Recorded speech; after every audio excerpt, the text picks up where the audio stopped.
back to Dr. Kalaedu. Today we are going to discuss a topic regarding mutagenic agents. So last video we were discussing about mutations and this video about mutagenic agents. So what are they? Then what means factors which cause mutations. Okay, some of the factors which is going to cause mutations are called mutagenic agents. So naturally mutation occurs due to some environmental factors or some other external factors. But we can artificially induced mutations. So such factors are called as the mutagens. Okay, so we are going to discuss about these in this videos. So Muller, he is the scientist in 1927. Okay, Muller in 1927 he was working in Drosophila. Drosophila means fruit flies. Okay, so he was passing X-rays to Drosophila. He was passing X-rays to Drosophila and he was doing so much of experiments and he was telling that some of the mutations can be induced using some agents. Okay, so Hugo de Vries was talking about this mutations, but mutagenic agents was first put forward by Muller. Okay, so generally we have two different type of mutagenic agents, that is physical and then chemical mutagenic agents. So we are going to see first about physical mutagens. Before that, what and all the things we can use as mutagens. Okay, so for example, all type of rays, X-rays, alpha rays, beta rays, gamma rays, everything can be used as mutagenic agents. Other than that, some chemical compounds like eosin, nitrous oxide, everything can be used as mutagenic agents. Even UV rays also used as mutagenic agents, right? So first, physical mutagens. In that physical mutagens, we have two types. One is temperature and another is radiation. Okay, one is temperature and another is radiation. So in temperature, what happens is, if always we all know that there is an separate boiling point or a point of boiling or melting for all the products. So here they are utilizing the temperature to break the bonds in the DNA. For example, DNA is made up of A, T, G, C. That is adenine, guanine, thymine and cytosine.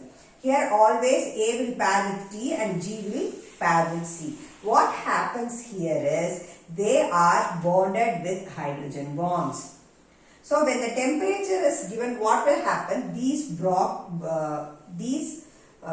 are broken. Once what will happen? The hydrogen bonds are somewhat weaker bonds. If we induce temperature, these bonds will get break down. So that what will happen? The DNA chain itself will be getting disturbed. The polypeptide chain which is formed by the DNA itself will be getting disturbed. So that what will happen? There will be a change. According to the experiments, there may be a physical change or a genetical change, whatever may be. Sometimes the protein expressions can also be get changed. So here what happens? Mainly it affects the replication and transcription of that particular process. What is meant by replication? The DNA itself will be get replicated into another copy is called as a replication. When these bonds are getting broken, the replication itself gets affected and then transcription. So regarding transcription, what happens? Transcription means the DNA is going to get copy the what and all the material, what and all the things, genes, nucleotides having is going to get copied to the RNA for amino acid production. That is called as transcription. That process is also going to get affected when the bonds are getting broken between adenine and thymine, guanine and cytosine. Okay. So here next is radiation. So generally they induce radiation only through electromagnetic spectrum. Lot of methods are there, but basically they use electromagnetic spectrum for inducing that radiation for that particular organism. So we have short wavelength and long wavelength. Okay, we have both short wavelength spectrum and then long wavelength spectrum. So what's the difference between this? So the short wavelength are, we get generally classified the spectrum as ionized and non-ionized rays. So all the short wavelength are coming as ionized rays, and this long wavelength come under unionized. Why is it so? Means in the shorter wavelength, what will happen? The inducing power will be more. As the wavelength are very shorter, the power which the rays it's going to get enter into our body, it's going to get more. Not our body, where we are using the mutagenic agents, will be more. But in the longer wavelength, the length will be very lengthy. So that what will happen means, these are called as ionized radiations. They carry only very low power. That is the penetration power. That's what I am telling you. The penetration power between the short wavelength and long wavelength is the major difference. So here the strength will be less. Here the penetration strength will be more. Okay. So X-rays, example for these are X-rays, alpha rays, beta rays, gamma rays, everything. Some of the high energized ionized electrons. So everything are, so these rays they are having the high energy ionizing electrons. Okay, these will going to get easily break down the nucleic acid content of that particular organism. But here it is very less, because penetration power, when the length is getting more, the penetration power is getting to be low. So that what happened here, example is UV rays. So we can't give more energy, so that what happened, only for simple mutations we are using this unionized particles. Example is, we can induce mutations in microspores. Okay, we can induce in microspores, pollen grains, and then unicellular organisms. Unicellular organisms, we can use such type of rays, UV rays. Okay, so this is the main thing regarding radiations. Okay, next, regarding this we have two examples. We are going to study two examples here. What is the thing is Sarbati sonara. So this Sarbati sonara is a particular wheat variety in Mexico. It is a particular wheat variety from Mexico. So this variety was called in Mexico as Sonara 64, which was imported into India. So Dr. M.S. Swaminathan, who is said to be as father of Green Revolution. So father of Green Revolution, who is that? M.S. Swaminathan. So what he did is, he did the experiment giving that rays towards this Mexican variety, and he has introduced a variety called as Sarbati sonara. So in this variety, what is the advantage is, the yield is more. Okay, what type of rays they have used here is gamma rays. The ray what they used is gamma rays. Okay, so this is very important regarding as per that question type. It is very important. You should remember that gamma rays. Okay, next is castor arena. So what happened is, in castor the seeds are treated with thermal neurons. The seeds are treated with thermal neurons. Why it is neutrons? Why it is treated with thermal neutrons? Neutrons means generally the seed will get matured only at 270 days. Only at 270 days only the seeds will get matured.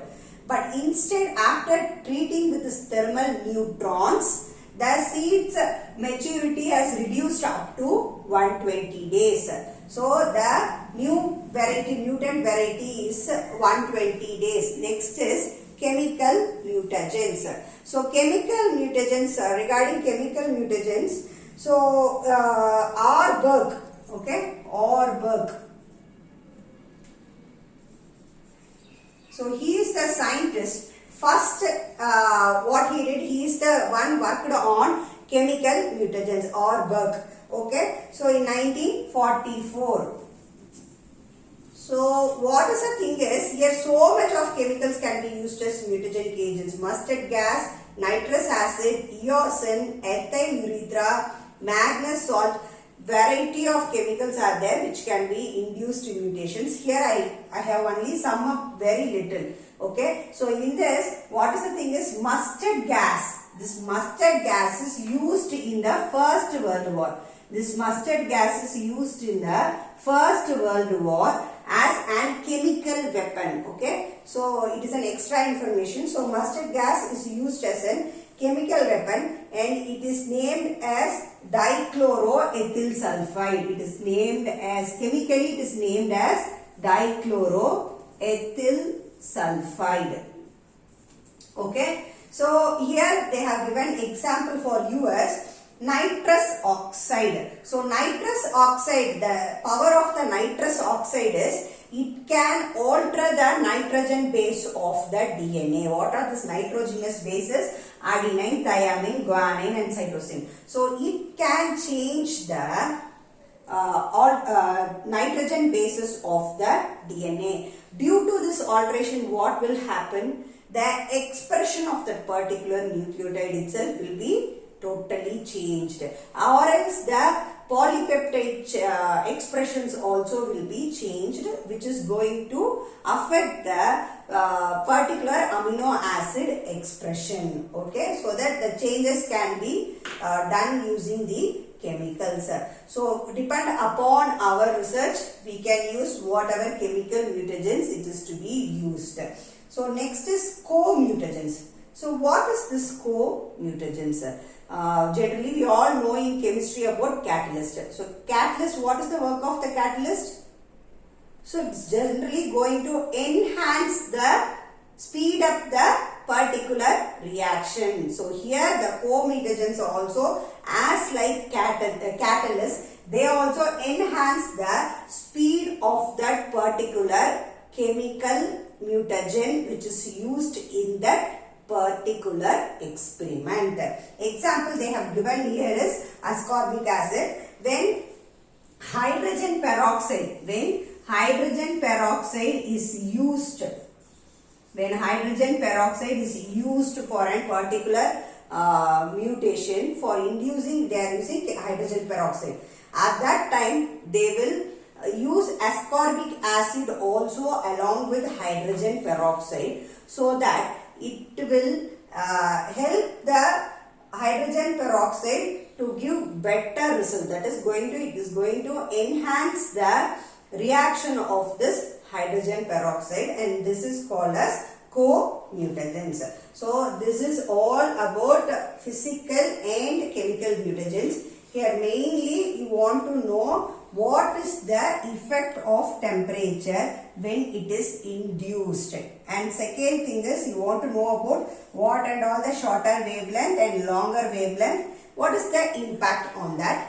And very important here is Sarbati Sonara and Castor Aruna. You want to know both these, especially this days, 270 to 120 days reduction of that maturity of the seeds. And then chemical mutagens, here all about the chemical mutagens and co-mutagens, right? So it's a 5-mark question. I think you all will be clear with what I have told about the mutagenic agents. If you have any doubts, you can comment me in the comment section. I will clear your doubts.